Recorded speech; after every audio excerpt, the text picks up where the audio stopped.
Muy buenas noches, amigas y amigos. Nuevamente estamos con ustedes en un programa más de En Contextos del diario Ultimátum, agradeciendo que estén con nosotros, que podamos compartir con ustedes pues las opiniones más importantes sobre el acontecer, la agenda sociopolítica nacional y también los temas locales, que pues por supuesto que hay muchos y muy importantes. Vamos a hacer como siempre, enviarles un saludo muy fraternal a las personas que han sufrido o que están sufriendo los embates de la pandemia, casi 240,000 personas reconocidas víctimas mortales y bueno, casi 3 millones de personas con el virus detectado, pero afortunadamente la vacunación ha ido avanzando. También le enviamos un abrazo con nuestro reconocimiento, un abrazo de verdad muy fraternal a todos los médicos, enfermeras, a todo el personal médico que ha estado frente de esta batalla, que han sido unos verdaderos héroes. Les enviamos un saludo muy especial, nuestro máximo reconocimiento. Y en esta noche nublada de grandes nubarrones y en medio de una gran tormenta. Keta, muy buenas noches, ¿cómo estás? Hola, buenas noches. Pues aquí en la casa, ¿verdad? Yo muy calientita, pero afuera hay una tormenta con rayos y se oye muy fuerte. Sí, buenísima. Buenísima. Ricardo del Muro, muy buenas noches. Ahí se ven los rayos y centellas ahí en tu casa, mira. Sí, al fondo está en la ventana y sí se ven los rayos y centellas, así es. Se alcanzan a ver, muy bien. Oye, pues quiero proponerles hoy tres temas, espero que los alcancemos. Les vamos a decir a nuestros amigos que estamos en una conferencia de Zoom que se corta automáticamente, así es que no somos groseros y si se corta por alguna razón, por la falla eléctrica o porque Zoom nos saca, les pedimos una disculpa de antemano. 3 temas que queremos tocar el día de hoy. La declaración de la Suprema Corte de Justicia sobre el acto de inconstitucionalidad para el tema de la marihuana. Ahorita vamos a hablar porque hay mucha confusión, no la están legalizando, solamente ahorita quiero hacer una precisión sobre ese tema. 2, el tema también de la confrontación que existe ya al interior del Partido Revolucionario Institucional, en donde piden la destitución ya de su presidente, el famoso AMLito, o el exgobernador de Campeche, Alejandro Moreno, ex gobernador de Campeche y actual presidente del PRI, que están pidiendo de él su destitución. Y un tercer tema, hoy el aún gobernador, todavía a unos días de dejar el puesto, gobernador de Michoacán, acude a Palacio Nacional a presentar las pruebas que el presidente de la República le pidió por la acusación que hiciera hace algunos días respecto al vínculo que existió, según dichos del propio Aureoles, entre Morena y la delincuencia organizada en las pasadas elecciones. Sin embargo, se queda esperando, no le permiten entrar, una imagen pues bastante digamos, emblemática. Vamos a hablar de ello. Si nos da tiempo, vamos a hablar de un cuarto tema, si ustedes me permiten. El escándalo que ha generado la declaración de Hugo López-Gatell sobre los papás de los niños con cáncer que están pidiendo medicinas y que él les ha llamado o ha insinuado o ha señalado, porque hay ya un debate ahí de la expresión misma del propio López-Gatell, que les ha llamado golpistas. Aquí tenemos 3 temas y un cuarto tema si nos es posible. Empecemos, si no tienen inconveniente, con el tema de la marihuana. Pongo en contexto muy rápidamente, Ricardo del Muro, María Keta Moreno. La Suprema Corte de Justicia señala que da entrada al acto de inconstitucionalidad y resuelve a favor de los quejosos el acto de inconstitucionalidad por el cual el Poder Legislativo versus la Cámara de Diputados no ha legislado sobre lo que la Suprema Corte de Justicia le pidió hace aproximadamente 7, 8 años para que legislara sobre la ley de salud que prohíbe el uso lúdico de la marihuana. Como la Cámara de Diputados no legisló, entonces la Suprema Corte de Justicia declara esto como un acto inconstitucional y pide que ahora la Cámara de Diputados modifique la ley de salud y por lo tanto en este momento los ciudadanos podrían, a partir de esta determinación, cultivar y consumir su propia cannabis. Tiene limitaciones todavía y esto no es una reglamentación. La reglamentación vendrá cuando justamente se modifique la ley de salud, pero las implicaciones políticas, económicas, sociales ya están en la mesa de debates. ¿Qué opinas, Ricardo del Muro, sobre esta determinación de la Suprema Corte de Justicia? Cannabis para todos, dicen. Cannabis para todos. Pues yo creo que es interesante y también es muy interesante lo que al respecto comentó hoy el presidente Andrés Manuel López Obrador en su conferencia mañanera, en donde señaló que, bueno, ya la Suprema Corte de Justicia señala que o prácticamente ya le da visto bueno para que se legisle sobre el uso lúdico de la marihuana, el consumo lúdico de la marihuana, y por supuesto vamos a esperar la reglamentación al respecto. Sin embargo, yo creo que el comentario del presidente pues es muy acertado cuando dice que van a ver cómo se va a desarrollar esta ley y también cómo se va a ver su desarrollo e implementación, y que en un momento determinado, si se ven que las consecuencias son negativas para la sociedad y sobre todo para la juventud, que él utilizaría su fuerza como presidente para que esta ley, para rechazar esta ley.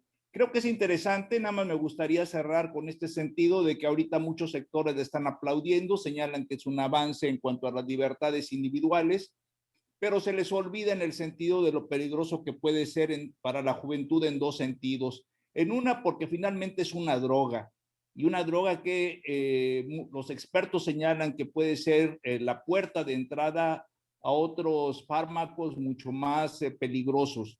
Y además, pues también recordar que finalmente llama mucho la atención de que prácticamente se hace permisible y bueno, ahorita lo estamos observando, que los partidarios de utilizar esta droga, que adormece al individuo, están festejándolo y haciendo videos donde lo están fumando o tienen plantas, y se olvidan que, por ejemplo, pues hay fuertes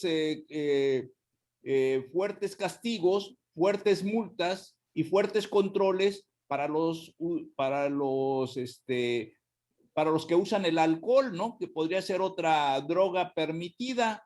Entonces yo creo que este tema va a dar para mucho, y sí tenemos que observar con mucho cuidado su implementación y sus alcances, y también sus efectos sobre la sociedad, principalmente entre los jóvenes. Muy bien, déjame hacer una precisión antes que ahorita te doy la palabra, nada más por lo que dijo Ricardo del Muro. El presidente dice que en caso de que encuentre una situación nociva a lo que ha determinado la Corte, vetará esta ley. Nada más déjenme decirle lo siguiente: el presidente, como titular del Poder Ejecutivo, no puede vetar determinaciones de la Suprema Corte de Justicia. Segundo, no es una ley lo que se aprobó. Lo que se aprobó es un acto de inconstitucionalidad por la omisión que tuvo el Poder Legislativo, de tal manera que no puede ser vetado por el Poder Ejecutivo.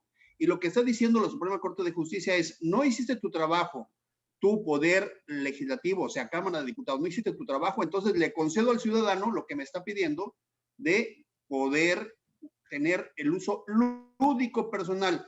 Y para la gente que nos está escuchando, ¿cuál es la diferencia? La marihuana ya estaba aprobada para uso medicinal en ciertas condiciones. El uso lúdico es una forma, digamos, es una manera eufemística de decir para el uso recreativo, o que lo puedan fumar a la hora que quieran. O sea, que no tendría, digamos, que tener ninguna justificación médica para poderla fumar y cultivar personalmente. Esto no implica que exista ya una ley, se tiene que crear una ley todavía, y tampoco implica que todos pueden transportar y tampoco comerciar aguas. Y ahí se abre otro debate importante: ¿es la marihuana una posibilidad del desarrollo económico de las zonas agrícolas? ¿Qué tal tú, cómo ves el tema social que ya mencionaba Ricardo del Muro y el tema económico? Sí, es un tema complejo, es un tema muy viejo que se ha discutido desde hace muchos años. Por ejemplo, Patricia Mercado, que hoy lo impulsó mucho este tema, el uso lúdico de la marihuana, ella cuando encabezó el partido México Posible, precisamente era una de sus propuestas, ¿no? La legalización del consumo de la marihuana. Y recuerdo que hace años, platicando con un diputado del área agraria, precisamente chapaneco, él decía que si a la marihuana se le pusiera precio de garantía, de seguro nadie iba a cultivar ya marihuana, ¿verdad? Como pasaba con el maíz y otros productos, ¿no?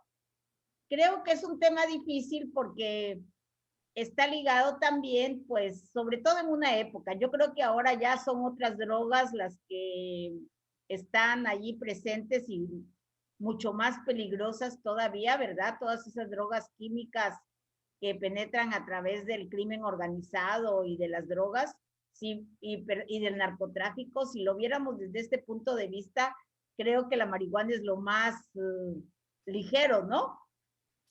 Antes, no estaba prohibido durante muchos años, no estuvo prohibido en México el consumo de la marihuana, pero regularmente se hablaba que quienes consumían la marihuana eran como asesinos, ¿verdad? Como gentes, como los presos en las cárceles, como era muy mal visto socialmente, ¿no? Y también sí se ha comparado mucho con el alcohol. Y se dice, sí, ¿la marihuana hace más daño que el alcohol? ¿Cuál es la diferencia entre el alcohol y la marihuana? El alcohol es aprobado socialmente, ¿no? Sí, ha sido también el tema económico. La gran discusión. Déjame meter el tema económico, ¿qué tal? Nada más para que vean un dato importante, porque parecería como un triunfo, digamos, de los grupos que consumen marihuana en México, y no es así. Déjenme decirles que el Tratado de Libre Comercio está arrastrando a muchas cosas, entre ellas esto de la marihuana. Nada más, en Canadá está aprobado en todas las provincias, está aprobado el uso lúdico de la marihuana y el consumo personal y el consumo comercial. Y en Estados Unidos hay 19 estados, desde hace 2 años que empezó el proceso de despenalización, 19 estados de la Unión Americana tienen la libertad de cultivo, comercialización y consumo sin límites en Estados Unidos. Y 30 estados la tienen despenalizada para el uso lúdico. O sea, es decir, México está entrando, si lo vemos desde la perspectiva comercial, está entrando a un mercado, más allá de la parte moral y de la parte de salud, eso es otro tema. Sí. En el tema comercial, está entrando a un mercado un poco tarde, un poco con muchas limitaciones, y solamente para consumo. Si dejáramos las cosas como están, México sería un país consumidor, no sería un país productor, y Estados Unidos sería un país productor, Canadá un país productor. En términos comerciales estaríamos revirtiendo lo que está ocurriendo actualmente, en donde en México se cultiva, aunque está prohibida, pero sabemos que se cultiva en muchos lugares, Guerrero, Oaxaca, Jalisco, Sinaloa, y bueno, casi en todos lados. Que fue muy famosa, casi en todos lados, ¿no? Una época. Casi en todos lados, y en Estados Unidos se consume.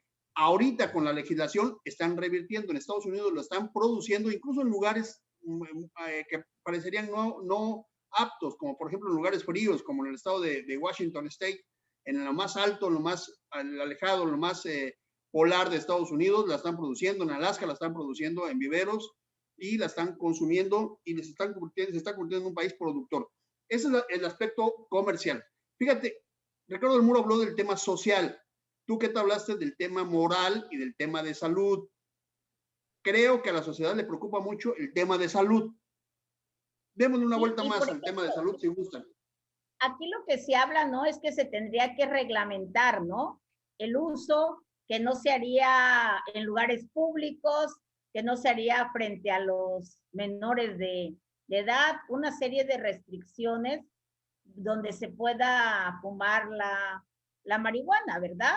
Me supongo también cuestiones de edad, mayores de edad y tal vez no solo la mayoría de edad reglamentaria de los 18 años, sino tal vez la edad sería como 21 años o se subiría la edad reglamentaria tal vez para el consumo de la marihuana, ¿no? Habría muchas aristas, muchos puntos que tocar todavía en cuanto a cómo se va a proceder ya en la parte práctica, ¿no? Y va a haber las protestas de parte de los médicos, por ejemplo, aquí Carlos Irán Culebro Sosa, que fue de los fundadores del Centro de Integración Juvenil, siempre está escribiendo artículos en contra del aún del uso lúdico, porque dice que es la puerta para que los jóvenes consuman otro tipo de drogas. Desafortunadamente los jóvenes lo hacen, al margen de que esté prohibido o esté permitido.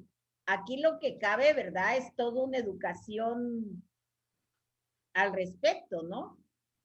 Bueno, es un tema muy amplio. Es un tema muy ya amplio, dijimos que ¿no? es un tema con una arista de salud, que ya mencionaste que está un tema social y moral, como decía Ricardo del Muro, el tema de que genera, digamos, adicción y se convierte en algo progresivo para otras drogas, como decía Ricardo del Muro, pero hay un tema más, quisiera tocarlo solamente para que pasemos al siguiente tema, un tema más de la marihuana. ¿Creen ustedes que con la aprobación, aunque sea como está ahora, que es para uso lúdico, podrá disminuir la violencia en México generada en muchos sentidos por los grupos que producen, generan el comercio y el trasiego de la marihuana? ¿Creen que disminuya la violencia? Ricardo del Muro, ¿cómo ves?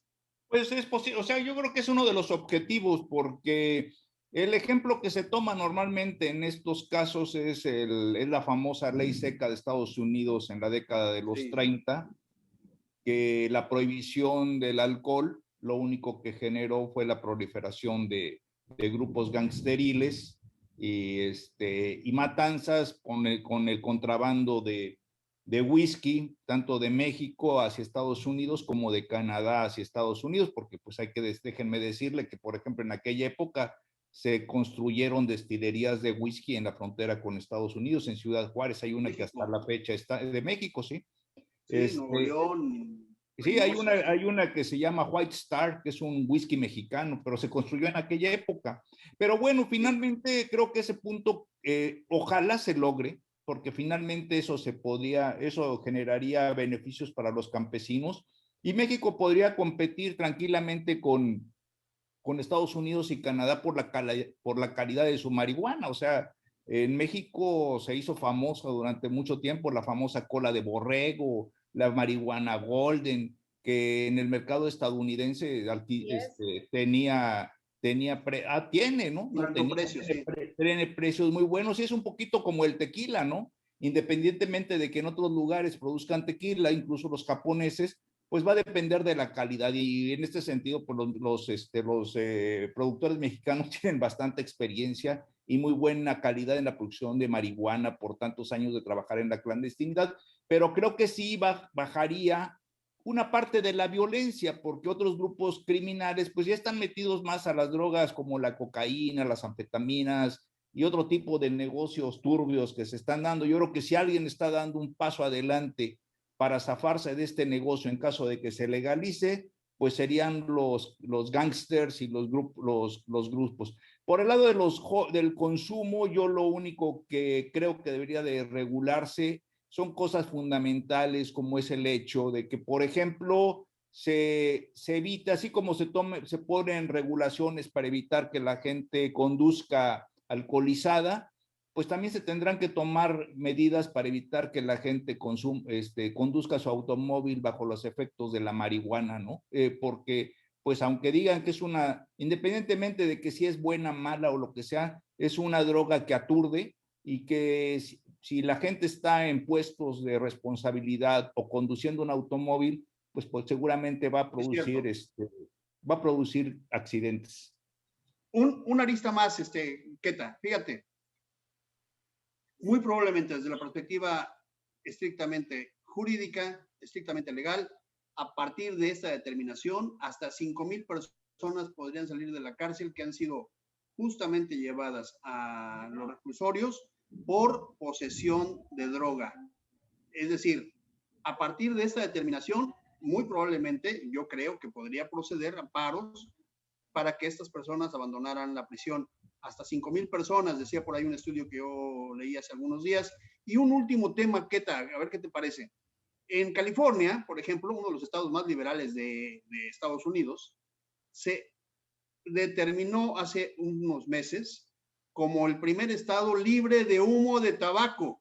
Y unos días después se aprueba el consumo de la cannabis. O sea, como que hay una serie de contradicciones, ¿no? O sea, es decir, libre de humo de tabaco, hay un, digamos, como que hay una lucha contra las tabacaleras, ¿no? pero hay una libertad para el consumo de drogas, particularmente de la marihuana. ¿Cómo ves esos temas, qué tal?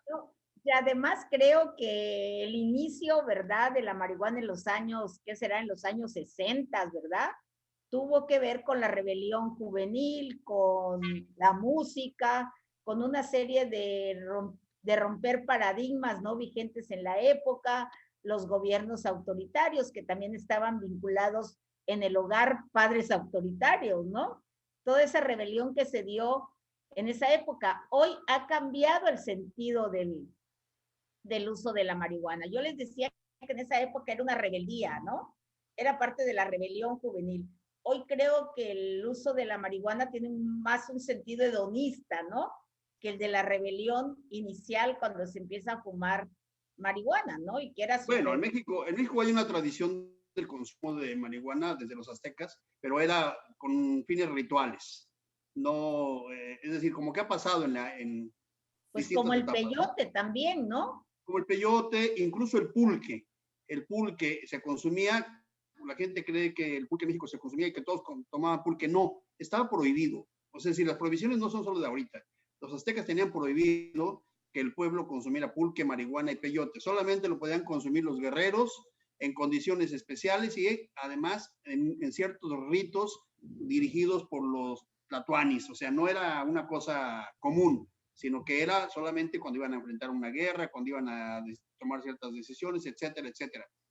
Pero eso es irse un poco más hacia la historia. Actualmente estamos ante la perspectiva que se libere plenamente la marihuana, porque a partir de la determinación de inconstitucional que acaba de tomar la decisión la Suprema Corte de Justicia, van a proceder una serie de amparos y muy probablemente se empiece a pensar ya en la producción. Es decir, hay que irse preparando. México va a cambiar respecto al tema de la marihuana. Estamos ante un comercio mundial de marihuana. Hay que abrir los ojos a la realidad.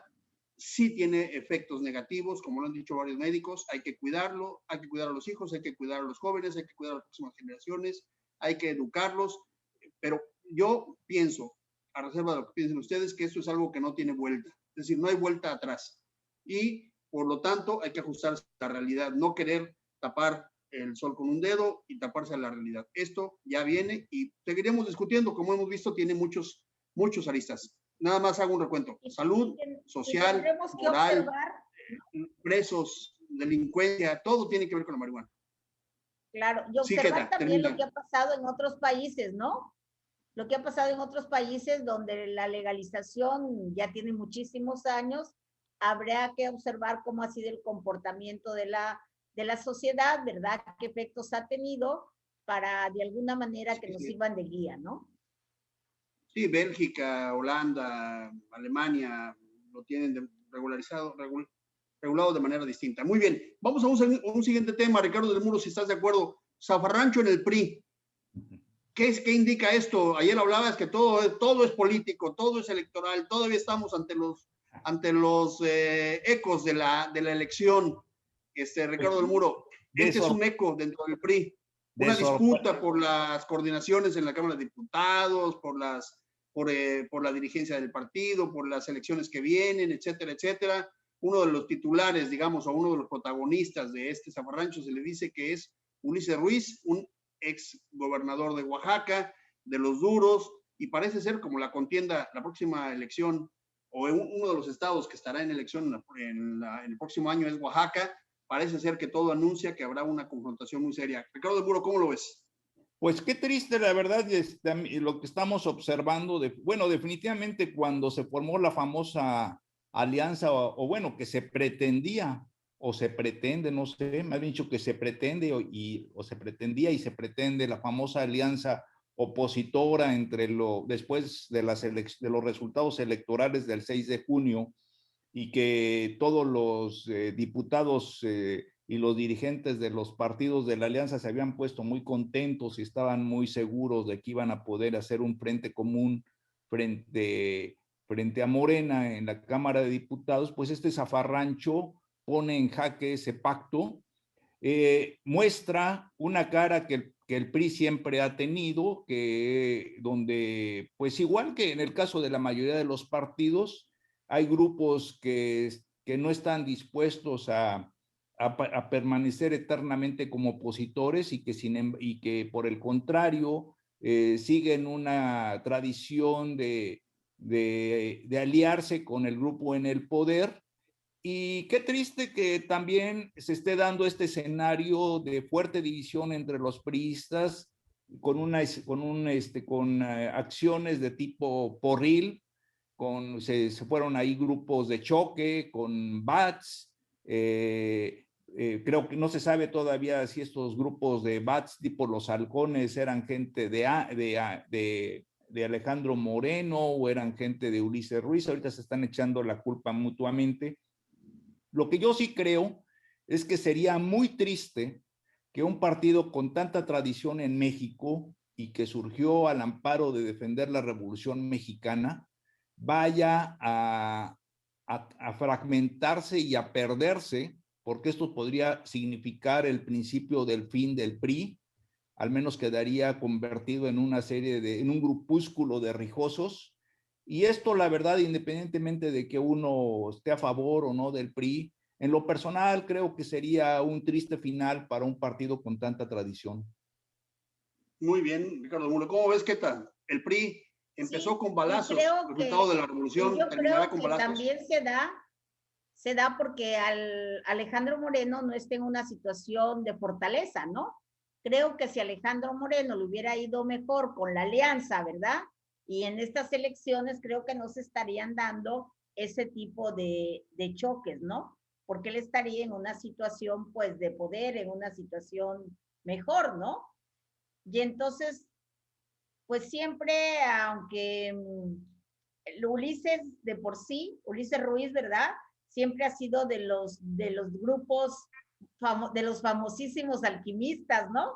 Con César Augusto Santiago, con otra serie de personas que fueron famosos en el expertos en la materia electoral, ¿no? En las elecciones de la época que ahorita ya no, ya afortunadamente, ¿verdad? Se han superado ese tipo de elecciones, ¿no? Pero siempre Ulises ha encabezado a los grupos duros del PRI. Y desafortunadamente también a Oaxaca no le fue muy bien en esta elección, a pesar de tener un gobernador priista, ¿verdad? Perdió muchos municipios, muchas diputaciones, y yo creo que eso tiene molesto a muchos priistas, ¿no? Este sentimiento casi todo, de derrota, ¿no? Pero puede leerse de dos maneras, ¿no? O es un grupo de Oaxaca que trata, digamos, de avisar que no se metan allá y que son feudos, como siempre se ha manejado, o es un grupo de distintos estados que trata de remover a su dirigente. Pueden darse esas dos lecturas, ¿no? ¿Cómo ves? No, sí, definitivamente. Yo no lo veo solamente como una cuestión local de Oaxaca, ¿no? Ulises tiene una serie de relaciones, y no solo Ulises, ¿verdad? Sino, supongo que detrás de Ulises también están otros grupos que no han dado la cara, ¿no? El que ha dado la cara ha sido él, ¿no? Es una cuestión nacional, es un sentimiento, pues, de impotencia ante la derrota, ¿no? Y, pues, ¿a quién le echan la culpa? Pues, a Lito, ¿no? Que es el que está frente del partido, ¿no? Y creo que además también, gobierno. Sí, un momento de negociación, aquí cabe la prudencia, ¿verdad? Y que alguien de un grupo u otro sean capaces de sentarse civilizadamente a dialogar, ¿no? Pero desafortunadamente al calor de los enojos, ¿no? En ocasiones resulta difícil sentarse a dialogar. Pues, muy bien, Ricardo, ¿cómo ves? Pues yo creo que sí, de hecho ya era evidente que se necesitaba la renuncia de Alejandro Moreno por los resultados electorales, en donde el PRI prácticamente pues fue el gran perdedor junto con el Perderé, ¿no? Pero además, déjame decirte una cosa, Ricardo, es un dirigente muy vulnerable para poder llevar a cabo, digamos, una buena negociación favorable para el PRI. Vulnerable en el sentido que fue gobernador de Campeche, se habla de muchas cosas, y este gobierno que, digamos, que se ha puesto a utilizar los órganos del SAT y de la UIF contra sus rivales políticos, pues lo hace vulnerable para llegar a una buena negociación o llegar a la negociación en condiciones de fuerza, ¿no crees?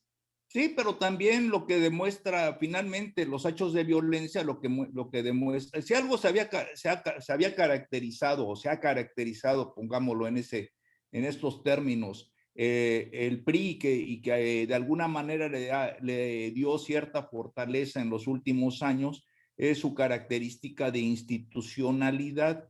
Y el PRI tiene todos los mecanismos para hacer remociones por tantos años, tanta experiencia, tantos tragos amargos y experiencias dolorosas que ha tenido a lo largo de su historia para hacer cambios y adaptaciones de manera institucional. El hecho de que surja violencia en un cambio, o una de dos, o Alejandro Moreno no quiere dejar el hueso y la silla, ¿verdad?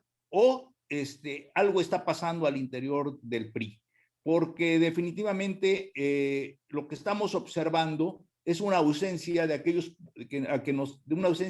políticos priistas a los que estábamos acostumbrados, que sabían resolver, porque finalmente a la historia eso les había enseñado, que era mejor resolver los conflictos por la vía institucional que por el enfrentamiento violento. Y ahorita estamos viendo que eso está fallando. Definitivamente Alejandro Moreno, desde que perdió la elección, debió haber... ¿Tiene sus días contados? No, debió haber renunciado, era lo más lógico y se hubiera ahorrado tanto problema. O sea, querer aferrarse a un puesto con la debilidad política que yo creo que él mejor que nadie sabe que tiene, pues es una tontería, ¿no? Entonces el hecho de que ahorita están los otros grupos ya sacándolo a patadas, pues no tengo ahorita salvo el zafarrancho que se dio, hay que ver la película completa, pero eso te da a entender de que no quiere dejar el hueso, ¿no? Debe sí, ser muy... ¿Qué tal? ¿Cómo está a nivel estado? ¿Cómo están las cosas? ¿Qué tal? ¿Se va a repercutir? Bueno, institucionalmente le quedan 2 años, creo, todavía. Sí, pero políticamente ya Moreno, se ve que no tiene el apoyo, ¿no?